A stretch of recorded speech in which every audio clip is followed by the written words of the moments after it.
noite, me chamo Bruna Lima Silva, sou graduanda do curso de Letras Português na Universidade Estadual da Paraíba e este vídeo ele é referente ao projeto de pesquisa do Programa Institucional de Bolsas de Iniciação Científica da UEPB, que tem como temática as identidades de Capitu em Dom Casmurro e em Amor de Capitu, narrador em primeira e em terceira pessoa.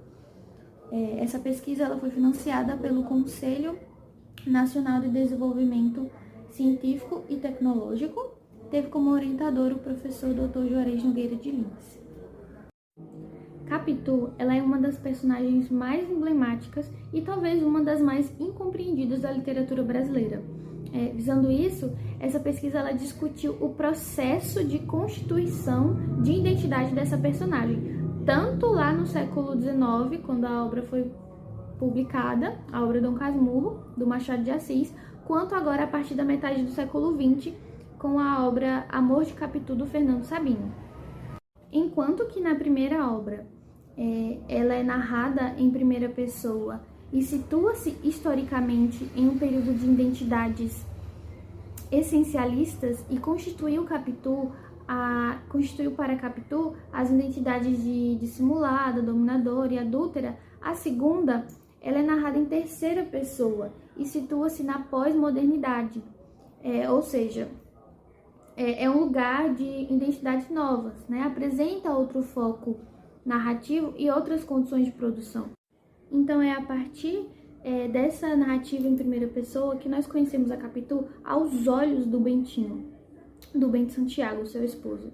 Então todas essas identidades dissimulada, sedutora, são impostas a ela por ele.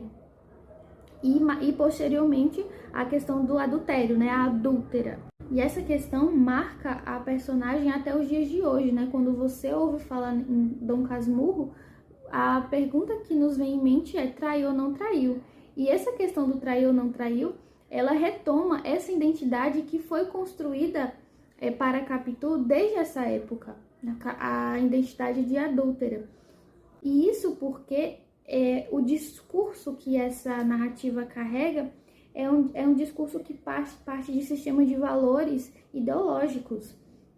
Então vem de uma sociedade patriarcal, uma sociedade onde as mulheres veem os homens como autoridade e são submissas. Então é o que a história reproduz e o que a Capitu tem de identidade, uma identidade que perdura, uma identidade duradoura.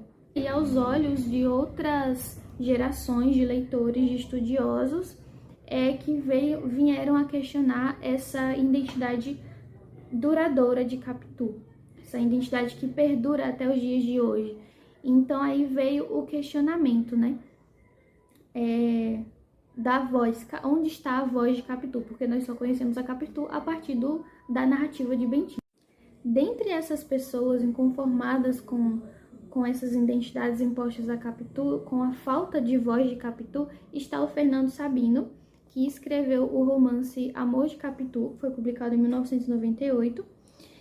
E aqui a gente tem uma recriação literária de Dom Casmurro, então temos a mesma história, porém em outra perspectiva. O que acontece?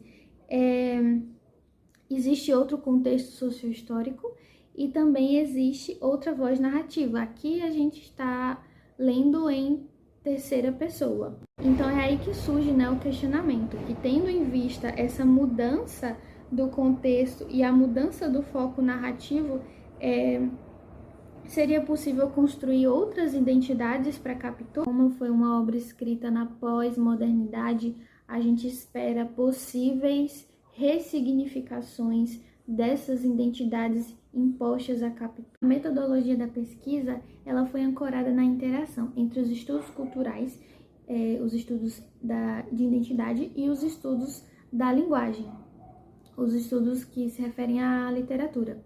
E essa pesquisa ela se constituiu qualitativamente a partir da abordagem interpretativista, ou seja, nesse percurso o paradigma qualitativo articulou-se ao paradigma interpretativista, que observa o mundo das práticas sociais, né?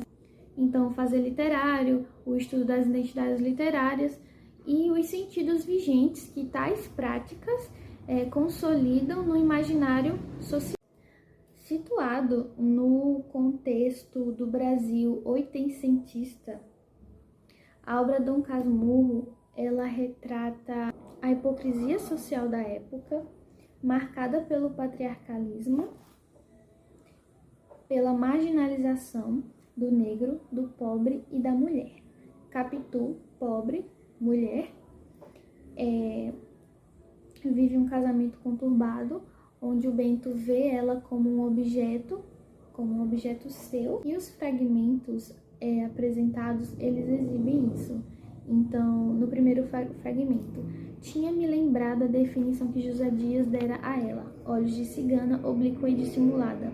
Eu não sabia o que era oblíqua, mas dissimulada eu sabia, e queria ver se podíamos chamar assim.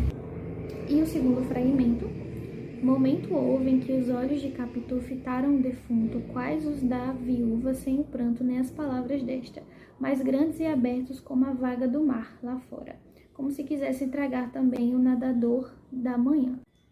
Então, a gente vê aí a Capitu sendo descrita tanto pela família do Bento, as pessoas que estão ao seu redor, quanto pelo Bentinho.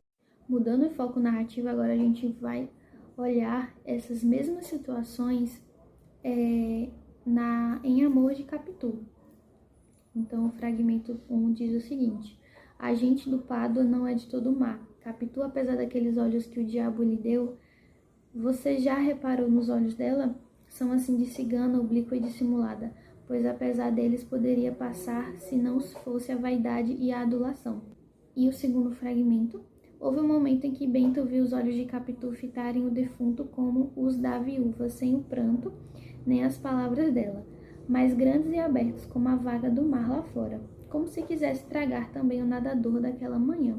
O que a gente percebe aí é que mesmo Amor de Capitu ter sido escrito mais de um século depois, o olhar, na escrita o olhar é de fora, mas o pensamento reflete a obra original, o pensamento é o mesmo. Então, mesmo com o foco narrativo estando em terceira pessoa, em Amor de Capitu, a gente continua vendo o Bento julgando, criticando e atacando a Capitu. Concluindo, o que a gente percebe é que as identidades de Capitu, constituída lá no século XIX, no romance Dom Casmurro, elas permaneceram, né, ao longo dos tempos essencialistas e sólidos. Então, olhos de cigana, oblíqua e dissimulada, adúltera, isso se deveu em grande parte ao olhar doentio do narrador, que é um sujeito obcecado pela ideia de traição e de ideias fixas. Então, automaticamente, ele só diz a sua versão dos fatos, né? Então, ao trazer o outro tipo de narrador, o onisciente, o narrador de Amor de Capitu, para narrar os acontecimentos entre Bento e Capitu, esperava-se que fatos novos pudessem trazer voz para ela, para que finalmente nós, leitores, pudéssemos conhecê-la. No entanto, o autor, o Fernando Sabino, ele talvez para não macular a obra, ele manteve a parcialidade.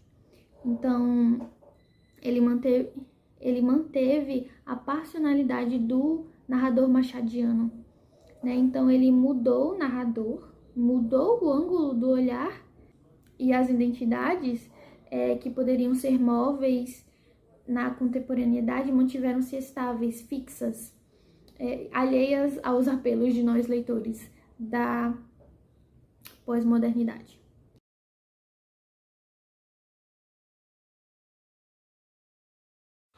Por fim, apresento as referências utilizadas no trabalho, e no mais é isso. Muito obrigada pela atenção.